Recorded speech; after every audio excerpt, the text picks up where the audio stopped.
Thanks, Minister, and good Do you morning. want your collar down? On the jacket, yep. Yeah, good. Excellent. Thank you. A 0 day is a great day any day, but in particular with this strain first identified in the UK, having no positive results out of those exposure sites and numerous primary close contacts is very encouraging. But as I said yesterday, it is early days. Some of these exposures occurred right at the end of January and in the first few days of February, Feb 1, 2, 3. So it's only been a few days really since some of those exposures have occurred. So we do need to see that full 14 days of the incubation period play out before we can be absolutely happy that we're in safe territory.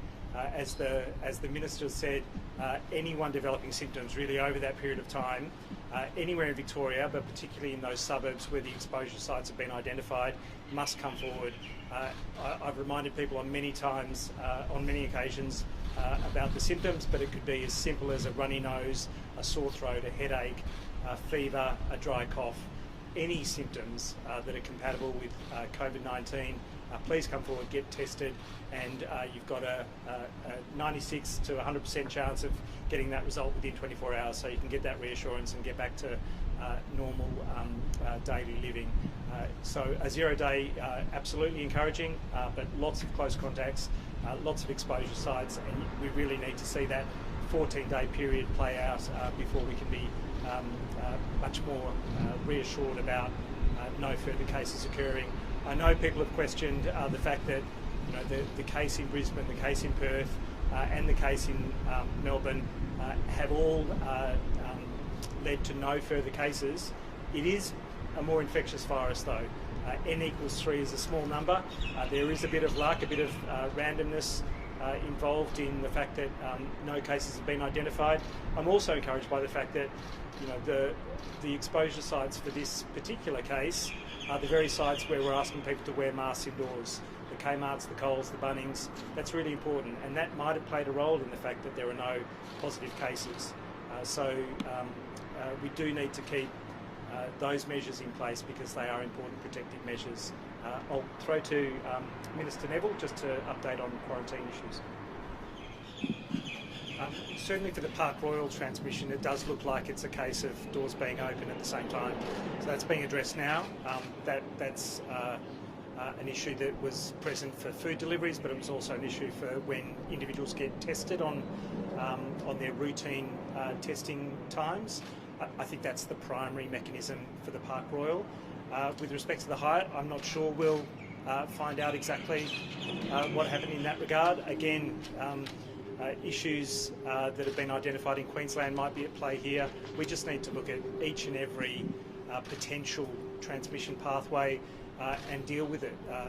Critical incidents can inform that, but sometimes even when you don't know, you just need to look at the systems issues across the board, apply them for each and every person who's in quarantine, and try and tighten it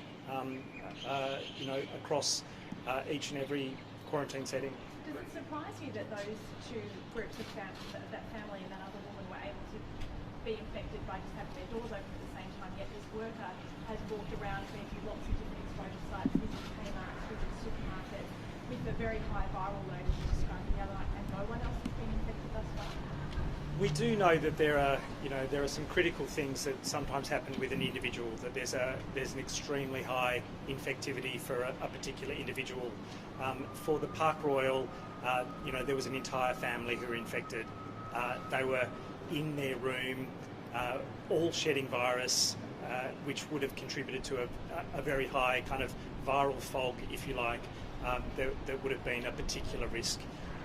For this individual who was going out and about, obviously when you're outdoors the risk is much less, and when he was going indoors, all of those settings that we recommend everyone to wear a mask, that clearly mitigates the risk, and I'm sure that played a role in his case. Yes, he had test results that indicated that he should have been quite infectious.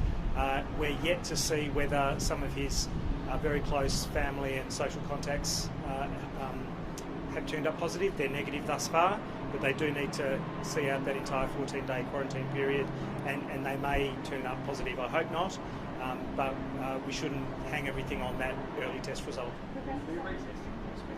Yeah, they'll routinely test at the end of that quarantine period again to ensure that they've got a negative before they're released from quarantine. Just on that ring sequence, 1,129 close contacts. They're doing it for 2 weeks. And you've got the third ring is the 562. You just have to wait for the negative test result.